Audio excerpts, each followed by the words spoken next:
उत्तर प्रदेश में जराइम की दुनिया का बेताज बादशाह अतीक अहमद, जिसके खिलाफ कोई भी जज केस नहीं लड़ना चाहता था।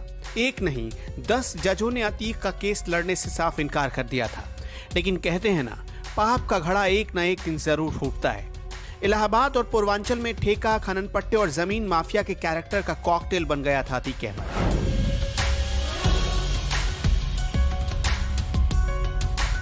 10 अगस्त 1962 को इलाहाबाद के चकिया में एक टांगे वाले के घर बेटा पैदा हुआ, जिसका नाम रखा गया था अतीक अहमद। अतीक को बचपन से पढ़ाई में कोई रुचि नहीं थी। वो हाई स्कूल में फेल हो गया।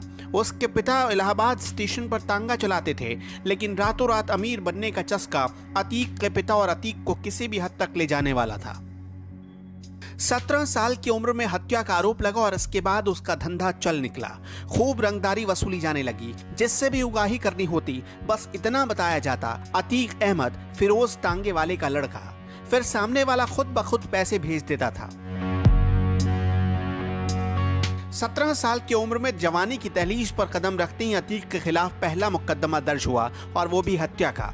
साल 1979 में 17 साल की उम्र में अतीक अहमद पर कत्ल का इल्जाम लगा। उसके बाद जुर्म जैसे अतीक का शक्ल बन गया और अतीक ने कभी पीछे मुड़कर नहीं देखा। पढ़ाई के पन्ने तो कोरे थे, लेकिन साल दर साल उसके जुर्म की किताब भरती जा रही थी। अतीक कैसे बना, कैसे फला फूला, ये जानना बेहद दिलचस्प है। कभी इलाहाबाद में चांद बाबा का खौफ हुआ करता था, जिसके सामने जाने से पुलिस भी कांपती थी। तब अतीक की उम्र यही कोई 20-22 साल की थी। पुलिस चांद बाबा के खौफ को खत्म करना चाहती थी, इसलिए अतीक को सियासी और पुलिसिया दोनों शह मिले। 1986 आते आते अतीक गैंग खूंखार हो चुका था, चांद बाबा के गैंग से भी ज्यादा खूंखार। फिर एक दिन अतीक को पुलिस उठाकर ले गई। तब उत्तर प्रदेश में वीर बहादुर सिंह की सरकार थी और दिल्ली में प्रधानमंत्री थे राजीव गांधी। दिल्ली से अचानक फोन आया और पुलिस अतीक को घर तक छोड़ गई।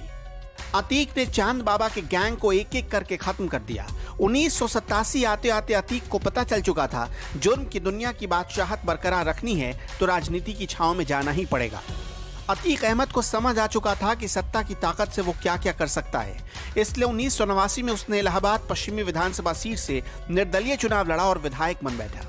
चांद बाबा के खात्मे के बाद अतीक का खौफ इस कदर हावी हो चुका था कि उसके खिलाफ चुनाव लड़ने को कोई तैयार ही नहीं होता था।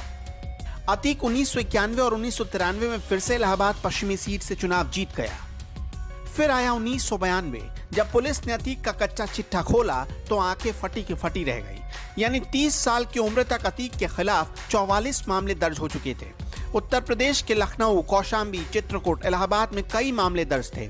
अतीक के खिलाफ सबसे ज्यादा मामला इलाहाबाद में दर्ज हुआ।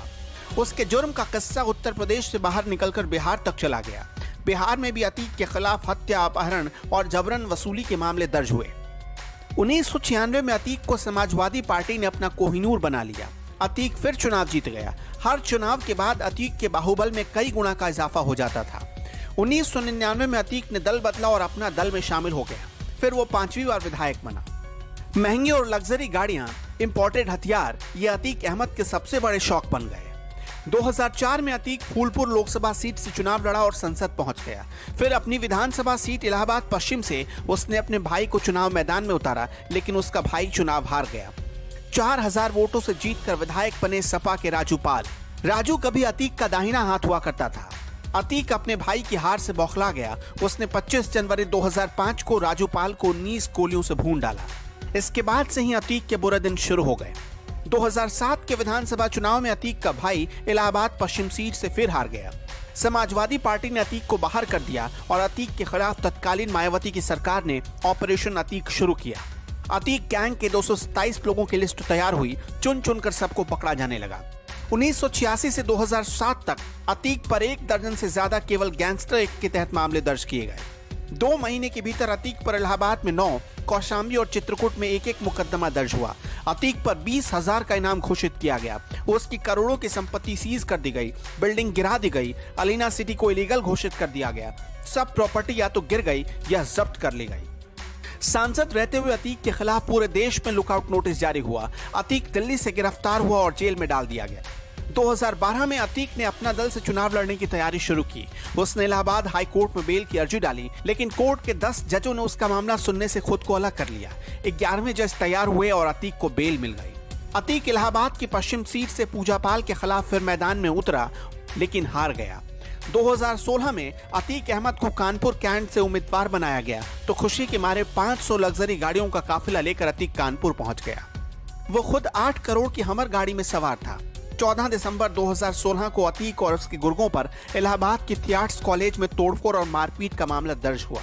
कहते हैं ना कि पाप की कहानी का अंत एक ना एक दिन जरूर आता है। 2017 में योगी सरकार आई और उसने ताबड़तोड़ अतीक के खिलाफ सभी फाइलें खुलवाई। अतीक के खिलाफ कई मामलों की जांच सीबीआई को दे दी गई और अतीक के लंका की बर्बादी योगी ने अपने हाथों से लिख डाली। 2017 में इलाहाबाद हाईकोर्ट ने अतीक की जमानत रद्द कर दी और उसके दुर्दिन शुरू हो गए। तब से लेकर अब तक अतीक जेल में बंद है और उसकी संपत्तियां खाक में मिल रही हैं।